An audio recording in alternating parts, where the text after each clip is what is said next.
Welcome back, everybody. Okay, it is the first day after the Diablo 4 beta. Both me and Matt have played it quite a bit over the weekend, as has the internet at large, and it's time to talk about it. This is a pretty major moment. Again, it's one of those things with Blizzard. You know, everyone is saying, oh, good times just round the corner. Just wait till the video games arrive. Unfortunately for the staff, their bonuses all did get cut, but if we're going to talk purely about the video games, D4 is actually interesting. In my head, it is one thing more than anything else. It is the Capcom remake of Diablo 2. That's an insane way to put it, but he's completely and utterly right. It's just, hey, we're going to make a sequel to Diablo 2 and call it Diablo 4 because we already made a Diablo 3. But in every way that like really super works. And when you say like the Capcom remake, it does bring to mind all of like the details of quality and kind of, oh, how have you taken this and brought it forward? How have you taken this and remade it with modern techniques and kind of, how do you get that vibe, but the way you remember, not the way that, not the way that it actually was, especially when you look at like Resurrected. Obviously, DT Resurrected, good, but it's not like ground up. Perfect remaster. Yeah. So I guess it goes to something we were talking about earlier, remaster and remake. Okay, so one of the things I obviously want to talk about is like the cinematic feel, the immersion, the gameplay experience. Little bit of housekeeping first, which is... This has sold a lot of goddamn copies. Sure has. So there's multiple ways to get this. In America, you could pick up yourself a Double Down burger. So we'll talk about that being a bit cringe later on. For us, we got it through our phone and broadband carrier. Mm-hmm. But the other way was just pre-ordering. Yep. And a massive increase of sales happened. It actually occupied 3 of the top 5 slots on the PlayStation Store alone. And you may say, it's Diablo. That's a PC game. And traditionally, yeah, sure. I actually played it on Xbox, not intentionally, but I was sick and didn't get to go home to where my computer was. I think you played it in PC. Yeah, so I played it on PC, and I played it with keyboard and mouse for the first couple of hours, and then at one point I went, okay, let's try controller, and then went, oh, this is way better. This is way better. Much like people said when Diablo 3 came onto consoles, there was a lot of trepidation. I remember it at the time. Then everyone feels it with a gamepad, and you're like, oh, what the hell? This actually really does work. So it's no surprise anyway that Blizzard have already been able to make an absolute shed load of money with all of these pre-orders. So that's going to be pretty good for them. Obviously, you could have went and, went to Colonel Sanders and did yourself some tasty damage. As was clowned on, around the internet. And the other thing that was floating around this then was some stuff from Shannon Liao of the Washington Post, where, of course, Washington Post's gaming vertical has since been destroyed. That was closed down. But basically, people were expecting Giga Crunch to get this game out by June, that there was creative confusion in the past of the game, firing of key creatives as well. So there was this lingering thing of, how is this going to go? And then when it actually came out, before people got in, we had problems. Like, yes, there were server problems. I'm sure a certain Francis video played at about 25% opacity in everybody's head as they saw that happen. We had a memory leak as well. So some things are ideal, but at the end of the day, it is a beta. It's also a Diablo launch, and now Diablo launches, and sometimes Blizzard launches in general are just synonymous with, there's way more demand than anyone could ever have expected, so everything's falling down and you have to queue for hours on end. Happens every time. Yeah. It's one of those things, I think it's often thought like, just put more servers in the box, it'll be better. Whereas a lot of this is just very specific things being humongously overtaxed, right? So the example could be your game worlds are completely fine, but it's just the login system that's getting destroyed. Always is. Now, those things for, at least when I went to play on Saturday, completely seamless. I had no issues. Yeah, they were completely Friday night issues. Same as always. It's like, if you play the first night when it comes out, you're going to have queue issues because everyone and their entire family wants to play this game because they can couch co-op it in a console now, which is, not a thing for the last Diablo big launch. So obviously that was going to happen, but like you said, it was fine once the demand fell over. And to quickly recap the critical reception before we talk about our own experiences, Paul Tassi, TLDR, it absolutely lives up to expectations in the early hours, so Paul Tassi was happy. Jez Corden, super happy. Jason Schreier, super happy. Co Carnage, again, happy. right? So a lot of good stuff there, especially storytelling, world building, Lilith. Talk about Lilith in a little bit too. Also people enjoying the character creator for basically letting everybody have a Diablo character that they like, which I think is great. Also, the console and controller support feeling great, which I absolutely would agree with. And to head over to Asmongold, once again, I'd say to the editors, you chose the perfect frame for this thumbnail. As he said, his biggest, basically less complex with BOE, than PoE, which he thinks is good. Biggest concern being a surprising amount of simplicity, that it needs to hit a sweet spot between the simplicity of the gameplay, the complexity of the systems in the long term. Beta experience is an 8.5 out of 10. It's very good at doing what it does. Little bit of concern about some things.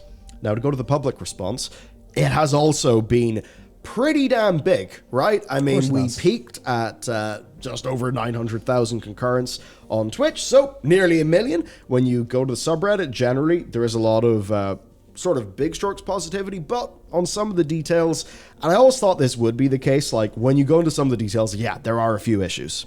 So a few of those points of concern, and I imagine there will be more as people actually get into the end game and like that sort of aspect of the systems. Basically, though, some genre staples like your transparent overlay map, which, again, to maybe players like you and me, won't be that important, but to core fans of the genre is important. Some of the other people talking about the UI font, which, I admit, it does feel pretty damn default.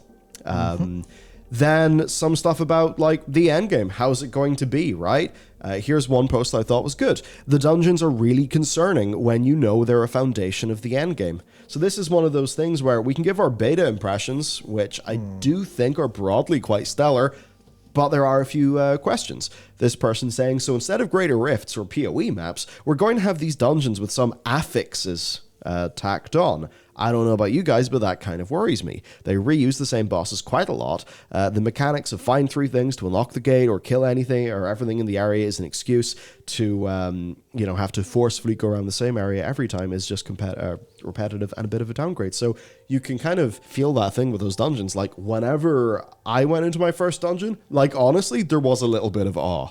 Now, in fairness, I was playing this on my girlfriend's big fuck off 65-inch OLED TV. And I can certainly tell you, like, when blown up to that size, the richness of the world, the detail, those, like, little spider claw freaking flesh things that come out of the side, it all, like, the side of, like, a walkway, it was, like, so rich and immersive and, like, visually, like, whoa, it felt like peak video games.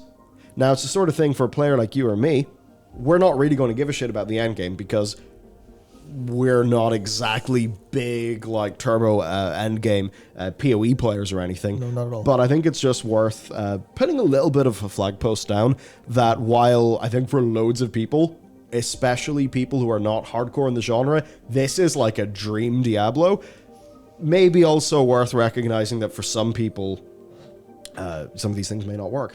And it's kind of funny because you see, in my head, it feels like a less gamified game, if you know what I mean. It just feels like more of the world, and then, I don't know, they're just going to put things in the end game, but it just, I don't know, it feels less like the hyper turbo video games in the way that the Greater Rift and stuff all did to me. But then again, if you are going to be playing the game for a very long amount of time and you don't have those rifts, you're doing that more repetitive content. I mean, as World of Warcraft players who are fairly used to dungeons with affixes, there certainly are some questions. Yeah, I think all of this highlights, I think, a schism in what Diablo's supposed to be and what it's trying to be and what people want it to be across all kind of the spectrums. Because I think one of the things with Blizzard is they, obviously, AAA game company, they want massive hits. They want to be at the top of, like, they want to occupy all of the slots of the pre-order with their $100 ultimate pre-order bonus. Like, that's what they want. But if you look at what premium games are, if you look at the games that do sell like that, they aren't the PoEs. They aren't the Diablo 2 Resurrecteds. They're the games that go, hey, this is an incredible experience to you. You're going to remember this. You're going to get sucked in, especially if you're aiming to, like, please console players.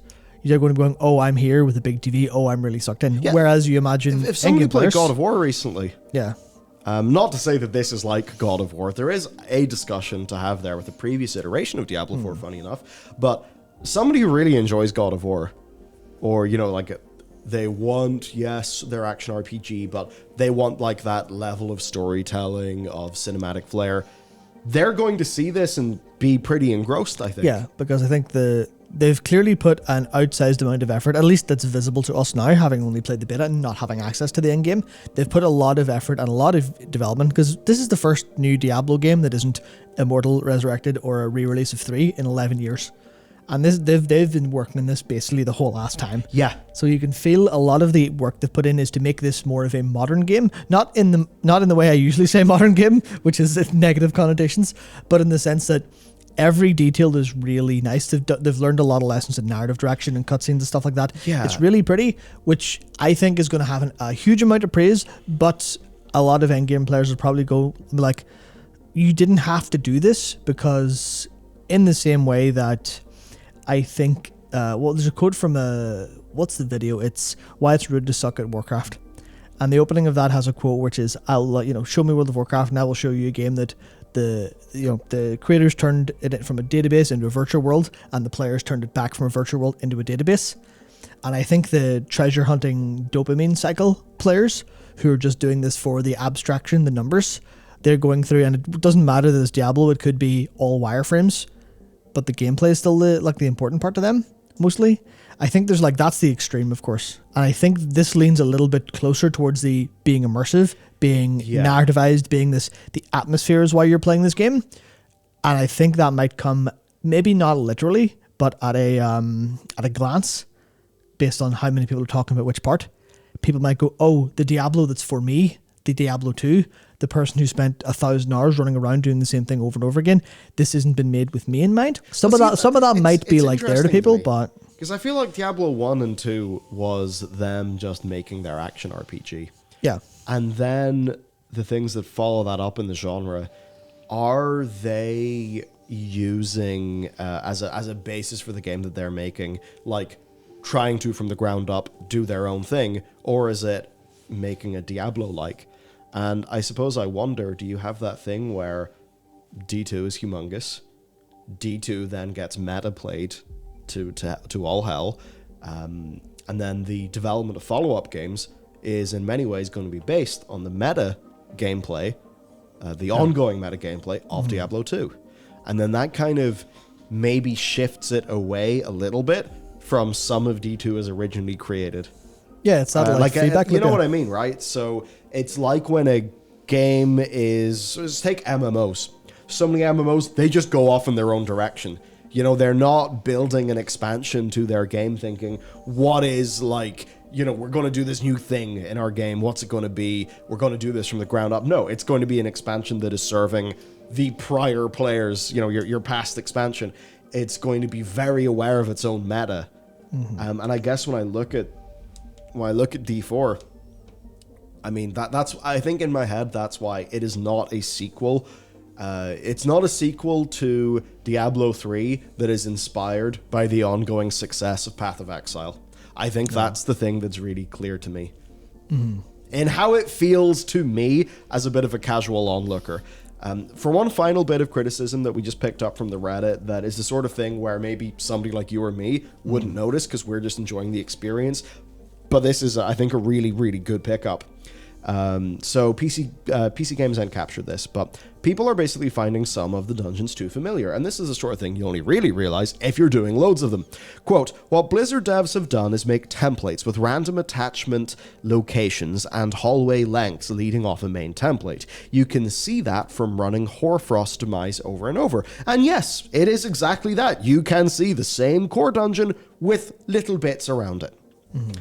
Now, I think that is a really good area of criticism where it's like, yeah, that's going to be kind of tricky. Now, for a player like you or me, maybe them doing this and building a dungeon with this implicit assumption that they will have this core bit, that allows for that rather jaw-dropping, holy shit, look at this moment, like the one that I had in the first dungeon that I ventured into. So, kind of a challenging little thing. But with that said, we've been going for long enough. I think we should just talk about our thoughts. Yeah. To put it really simply, I basically adored every minute in this game. I really, really, really enjoyed it. Same. Even though I picked Sorcerer. I picked Sorcerer, and I didn't find it to be immediately gripping in terms of, like, gameplay in that way of, like, you know, you choose a Diablo 3 monk, and I don't know what the ability is that causes, like, 4 bells to, like, drop around you, but, like, it's so over the top, and it's so big, and the ragdolls of all of the, like, the guys that you kill are so, you know, over the top, and you move so fast, and you turn in the time, and all. So immediately, like, it didn't feel like that, and I kind of felt like, oh, weird, this doesn't feel, you know, 2 decades, or, you know, sorry, like a decade older than, a decade newer than Diablo 3. But then what kind of kept on happening is I started, just dawned on me, like, this feels more like, again, as I said at the top, Capcom remake of D2, where it's still, like, there's a little bit of that movement that feels like a halfway house between 2 and 3. And what that does is, even though it's less, like, you know, turbo fast, you could maybe say that it's, like, maybe it ends up being a bit more slow and thoughtful. Again, endgame hasn't happened yet, so don't know. But what I do know is it overall supported this just, and I know the word vibe is becoming the most fucking overused thing ever, but to actually say what I mean by vibe, the darkness in that world, the grimness, like... It's heavy, yeah. It's heavy, and so... It's heavy and thick and enjoyable and turbo immersive. I think that their opening is fantastic. And the bit where it hit me, I think it's okay to talk spoilers since it's the prologue. It's literally the prologue and everyone's talked about it like so. Yeah, and I think it's going to be like this for most people. But that quick little bit where, you know, you do your first little dungeon, your little tutorial thing, then you go drink with the villagers, and then you turn out, oh shit, this is like a midnight mass situation. Oh dear. And the way that they do that, and this is what I thought was cool, and I don't want to say that restraint is the word, but instead of immediately going into a hyper, you know, into like the sort of full cinematic mode, they keep it immersive by not changing the camera angle. Where, you know, your character, like your man comes in, he rolls your character onto the cart, takes you out quite slowly, you know, dramatic quotes are happening, and it's slow and moody. And you can just drink it in. And to me, I thought, like, oh fuck, this has creative chops that I hoped for. I won't say not expecting, because so far I've loved their cinematics. They're very good. Like, again, the darkness of their cinematics, the way that Inarius looks is like full on. It's like, yes, Inarius, light, good guy. Oh no, he's terrifying. I loved all that from their cinematics. So I thought, like, okay, they're going in a direction I like, but actually seeing how that is translated into the game, I'm like big for. And it's one of those things where I don't think they're going to be caught in a loop of having to absurdly one-up themselves with every single story beat and every single act, because instead the smaller things actually seem to matter more to the story, because it is just like, you know, it feels like moving from Call of Duty Advanced Warfare over to Modern Warfare 2019. You know, it's just, oh yeah, the pace is down, it's slow, this is different, and I really just felt great about it. That was my experience. Yeah, I basically agree with most of what you say. I think, largely speaking, the gameplay is definitely like, because I'm trying to think about it in largely abstract terms to talk about the experience, and Diablo 3 feels a little bit like you're an arcade character pasted on top of a world that's kind of there. So you're zooming around, you're moving faster than seems reasonable, you're doing crazy stuff from the get-go, and that's all fun. It like is fun. Theoretically, right? I enjoyed D3 when it came out. Not humongously, and I do remember the difficulty tuning sitting there in Chaldeum, where, you know, the little the flies that would spit flies at you, and if you get hit by one fly as a demon hunter, you're dead, because that's what their difficulty was like. But then I remember Reaper of Souls, which was the ultimate, like, go, fast, loot 2.0. And I actually really enjoyed it as well. So to me, like, with this, as somebody who didn't really play much of the other Diablos, this is like so, oh shit. Yes. great, I love this. Yeah, it wasn't to say that was in any capacity bad. It's more that it's different, and they're Yeah. taking that approach of, hey, we're going to be slow. We're going to be, and you can tell the fact that they did have a version of this that was third person over the shoulder years ago. You can tell they've taken all the lessons of, okay, well, you're going to actually be a character moving around in this world. You're not going to be a weird abstraction of numbers and player power. I mean, ultimately, you will be in the end game. But for the first playthrough, for playing through the experience, as this is a single player game that they want you to go, hey, here's our equivalent of a Sony game, also with all the Diablo endgame tacked on the end, effectively, because it feels good. You're never doing anything hyper crazy. I mean, like I played a rogue, and I was really bored with a ranged build, and then I went for a melee build with like the blade shift, so you can walk through enemies, the flurry, which is the AoE stab, and then shadow step, and then dash. And literally, it's like this is just really fun. Every of the tiny details, all the minutia, all the how much does my energy? How do I flow between doing my basic attack and then doing the one that expends energy? What are my cooldowns? How do they feel? How locked am I into animations? And all of that is done really well, so it feels like a good, fun action game. Yeah. In a way that I find it hard to describe sometimes, but I'm also very like. Hands-on with so many action games. I'm like, I don't like this very much. And Diablo 4 did not do that at all. I was like, oh, this feels like an actual fun game, where I went from, I could do this for the story, to, oh, I'm enjoying every second of this. And then also all of like the story stuff where they're, again, it's the minutia. It's, here's characters that are having slow character arcs. Here's dialogue that's like, it's not quite laconic, but it is very much to the point. Very, this character is going to have their character arc, and you enjoy it. The voicing is so strong. And the other thing is, it's exactly that, because we talked about the visuals, but the music and the atmosphere are actual. Like the music and VO are straight up like 9 out of 10. They are extremely good and add so much weight to the point that I never thought I'd be immersed in a Diablo game or an ARPG like I would be since playing Torchlight for the first time many, many years ago, which I absolutely loved. And then I've hated every ARPG I've played since, including all the Torchlight ones. But it has the chops of a AAA single player game. It's just still a third person ARPG. And I feel like people who are a little bit, now maybe the length of it might be a little bit, I'm not sure how long it'll be fully with the acts. I know it took maybe played maybe 4 or 5 hours or so for Act 1. Which means if that ends up being like a 20-hour game or so, it'll be good ass value for a $60 video game these days. And it's like, I think that's what they're going for. They're going to try and get the prestige levels of their content up. The prestige levels of this is really good. This is almost like artistically relevant in the way, like maybe not like a Last of Us, RPG. but it doesn't sacrifice any of that stuff that we're aware of yet. Yeah, you can feel the RPG. Because you got to think about like where this genre came from, and like, I mean, yeah, the development of D1 is really quite interesting. I think at one point they were going to do a claymation thing, and maybe I'm wrong about that. I don't know, fact check me. But like, that's coming straight from role playing games, right? And I mean that's all there. The modern conception of ARPG. The faster paced loot thing then sort of follows that. I can feel so much of that original genre DNA in this. Yeah, and I also think the one thing that helps support that is that I think there's a lot of games that, especially because I talk about the modern AAA and like the God of War and stuff, and there's a lot of those games have like RPG-ish elements that are just tacked on for the sake of, number go up, happy. But it's core to Diablo, and it's very core here. There's a fun distinction between, say, Diablo 3, which had a very simple skill tree, and a very simple set of builds, and you kind of just were a little bit railroaded. You could have some freedom, but none of it really felt like it. It was basically boring and kind of shitty until you hit super late game and got all your sets, your uniques, and that stuff. Here, you can tell there's a couple of builds that you can go for with a decent amount of customization.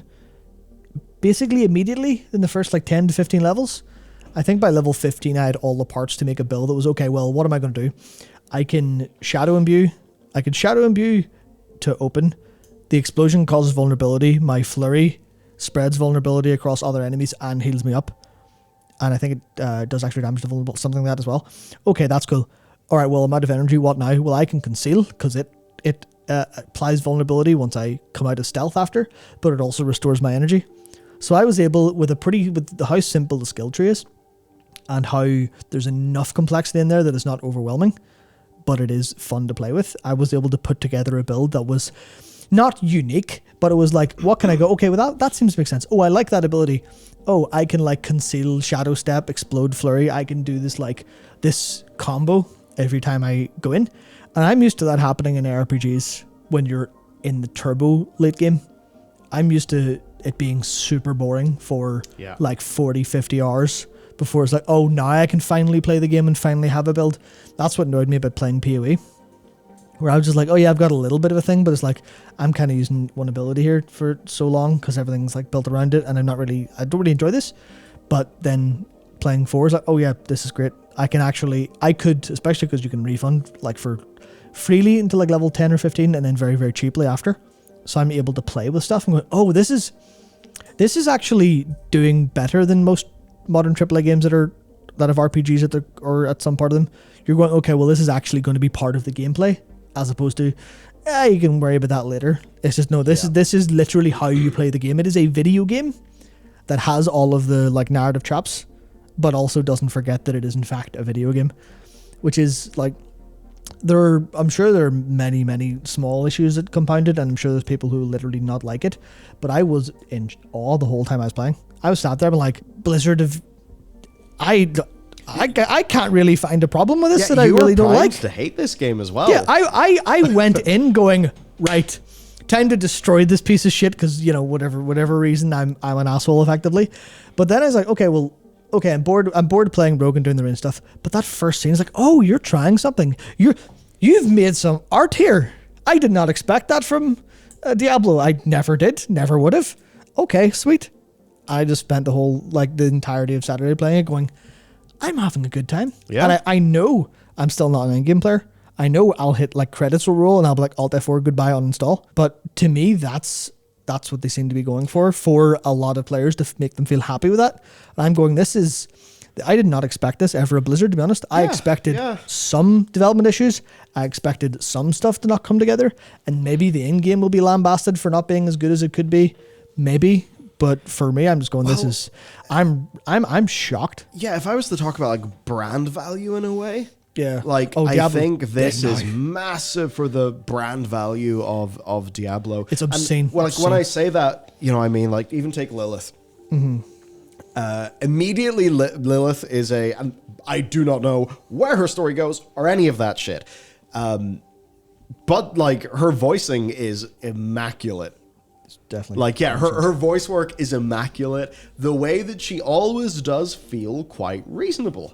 Reasonable, you know, and not a lift term, but like slightly dissenting, slightly mythological because of the motives and stuff. And then, you know, something completely gnarly happens or whatever. But like she feels like quite a character. And I suppose when I take a look at the story here, a part of this would just be, you know, I've always enjoyed esotericism. It's one of those things. I have a lot of things that I find to be fascinating that I in no way, shape, or form actually believe.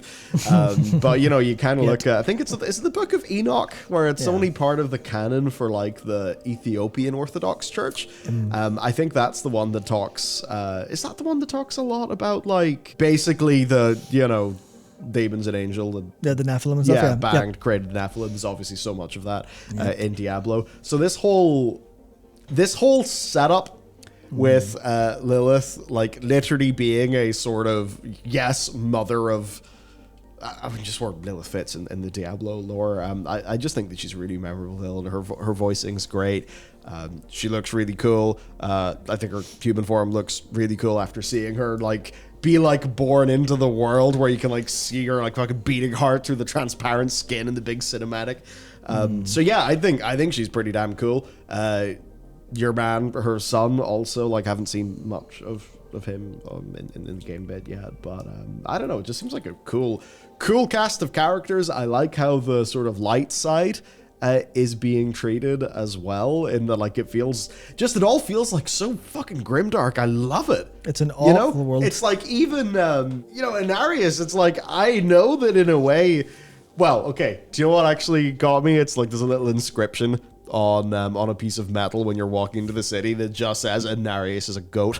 So it's just clearly like some fucking peasant Just scroll that in. But like, I know that whenever those characters clash, it's going to be interesting, or at least that's what I feel. Now, this could totally be a case of Blizzard putting their strongest foot forward. Could be. If the game narratively is able to continue this, then I think they're onto a big winner. Very good example. My girlfriend, I remember trying to play Reaper of Souls with her. Zero interest, negative interest, did not give a fuck, right? Not a fuck. This immediately hooked. That's what happened to me, like. Immediately hooked, like, to the point of, like, oh, I want to see where the story goes next, what happens next. Holy shit, this is so immersive. Whoa, these environments are so rich and detailed. Oh my god, this dungeon is so cool.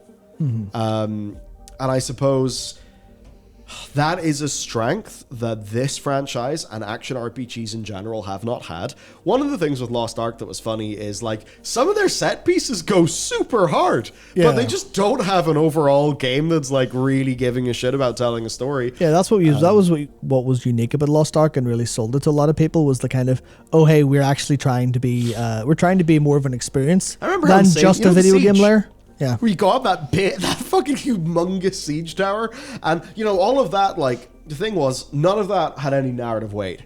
It was narratively weightless because none of that shit mattered. But there was a world, if there was a narrative weight, where that was all fairly cool. I feel like D4 actually has that narrative weight where people will give a shit about the world, and where people who are not fans of ARPG, the gameplay genre, but are interested in playing an action role-playing game, I think that they will be able to pick this game up and be totally hooked. The question then is just going to be, how does this fit for the seasonal gameplay? And I guess that's the bit where I could say, if this game was formally pitched as a Destiny-like pseudo-MMO that would have, multiple content patches a year and an expansion every 2 years, and I felt like I could have my character and I could go through the game and sort of play it in that Destiny-like way, then I would actually be here for the long haul. The bit that kills me is the seasonal model of, start a new character, do the seasonal thing. Zero interest to me. And it's fine. Like, I remember prestiging guns in Call of Duty as but a wee lad, with COD 4. But, like, since then, that just sort of play the same thing in a new season. It's never been for me. That's fine. It doesn't have to be for everybody.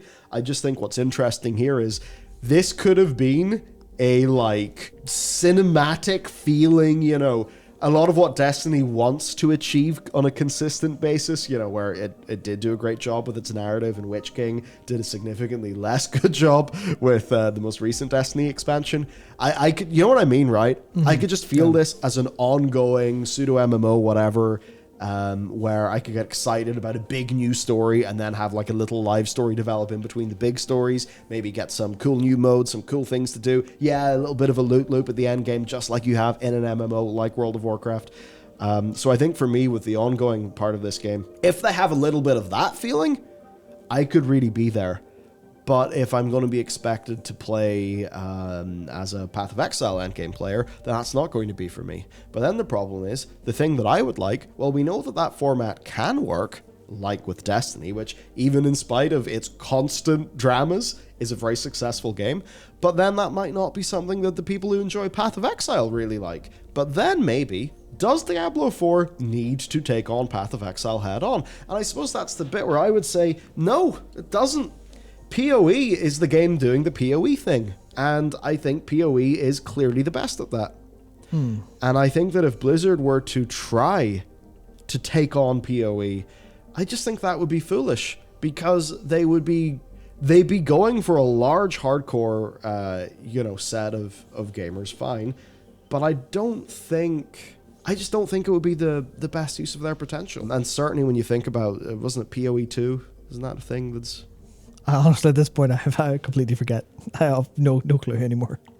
Well, it's one of those things, I guess, like, I have to imagine that if I was a PoE player, like, would I even be looking to Blizzard for my next fix? Well, or would I be looking to grinding gear? Well, you'd be looking for Blizzard for something new, basically. Yeah. The argument is, can the new and shiny come and take over, pull people away, and then kind of keep them there a little bit? But I think that's where Diablo has a very interesting path it's trying to walk, where I think a lot of the effort hasn't been put into that.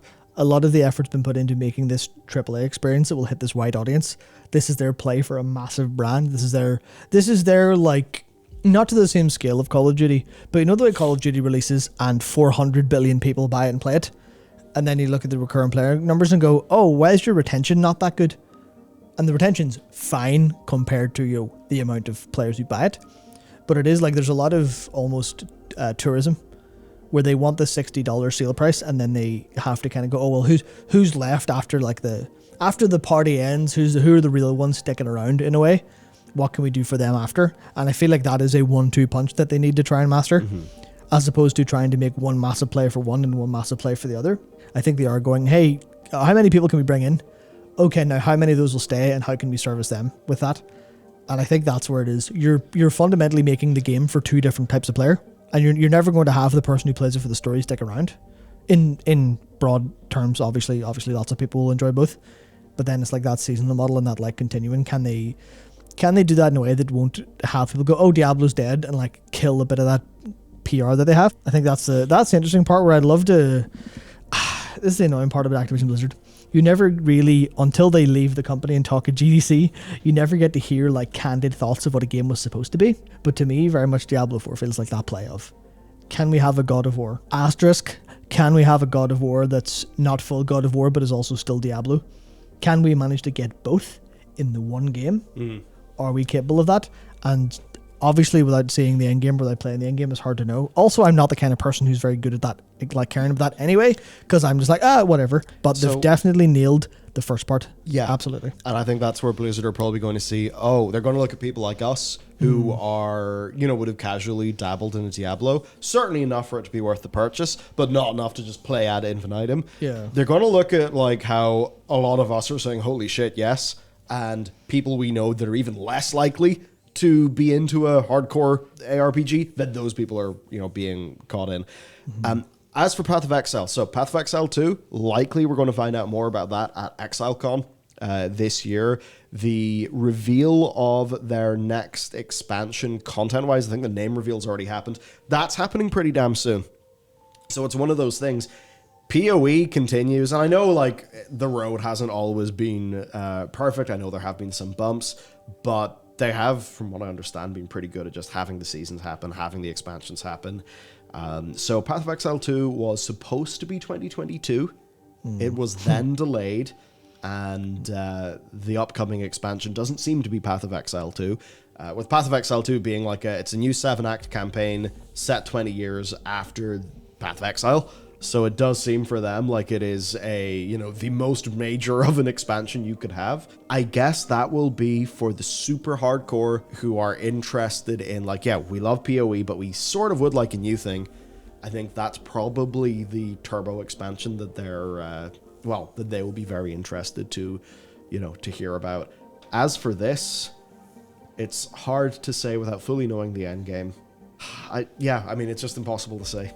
I have a feeling that it will be an enjoyable game for a humongous number of people, but that quite a few of the hardcore player base will maybe feel a bit disappointed. That's what I expect. Yeah. Not particularly made for them. It's been made with them in mind, for sure. But when I just think about the gameplay feel and stuff, I suppose the one thing I will commend Blizzard for is a little bit of, I don't want to say daring, but maybe it is that.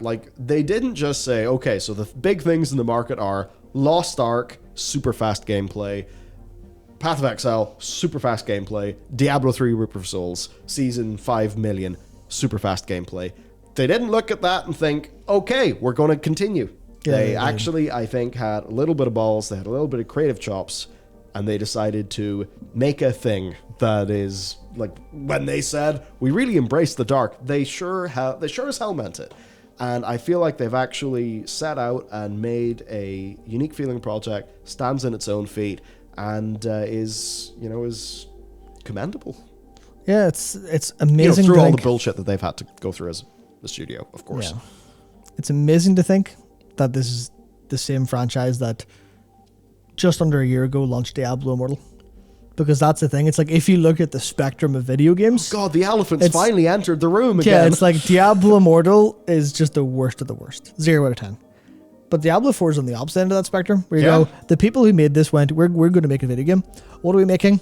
And no one in that room said out loud, oh, I guess we'll make a genre entry that's cynically formed to harvest people for their money. And I'm sure there will be elements of that, like modern monetization in the endgame, in the season passes, and all of that stuff, especially in the way that you get the 20 tier skips on your $100 ultimate pre-order or ultimate edition purchase. So all of that stuff is there. We should probably do a deep dive video on monetization. Actually talk about that. Yeah, almost certainly. But at this point, it's like, as far as the open beta and its impressions go, it goes, oh, you made a video game. That's a big dub for Blizzard. And I'm still kind of in awe, to be honest. I did not expect that going forward. I'm like, oh, okay, I'll buy your video game. Well, I might. Obviously, June is a brutal month, and they have a lot of competition for me as a player. But I mean, I'm thinking here, like, that getting pre-orders now was a good idea for that beta. Even though I don't really like the practice very much, you're like, you know what? That's probably just going to be a big win for Blizzard going forward. Crazy. The open beta's next weekend. I am going to be bloody fascinated to see what those numbers are. Overall, though, I think that's it from us. The open beta, which is March 24th to 26th, is going to include the other two classes of Druid and Necromancer, so I mean, I'll probably see what's going on there. But that's basically it for the video. Yeah, we are fairly impressed. I'm very impressed, honestly.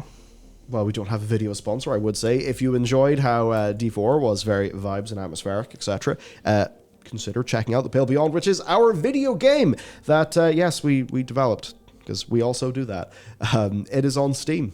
Currently, I think we're at 91% Steam, which is, I mean, for your first game, is absurd. So yeah, if you want a narrative sort of survival role-playing game in that like Antarctic sort of exploration inspired setting, then I think it'll be up your alley. It certainly has been for a lot of people, and I think those who maybe enjoyed Diablo 4 for its, like, you know, its vibe, its narrative, I actually think you'd probably get quite a lot out of The Pale Beyond. So now that we've promoted our thing, which you know, it's funny, sometimes when you're like, oh, okay, it's time to do the sponsor spot. We all know this is a bit, you know, there's an implicit understanding. It's a bit of an ask, etc. But no, with this, it's just like, yeah, this is our game. Woo! Does certainly, it's different, like. Yeah, it'll be nice when we can just talk about games and maybe not as much about the other thing. You know, so anyway, you can check out Pale Beyond down below. Other than that, I hope you found this to be interesting. Let us know what your thoughts have been, and we'll catch you next time.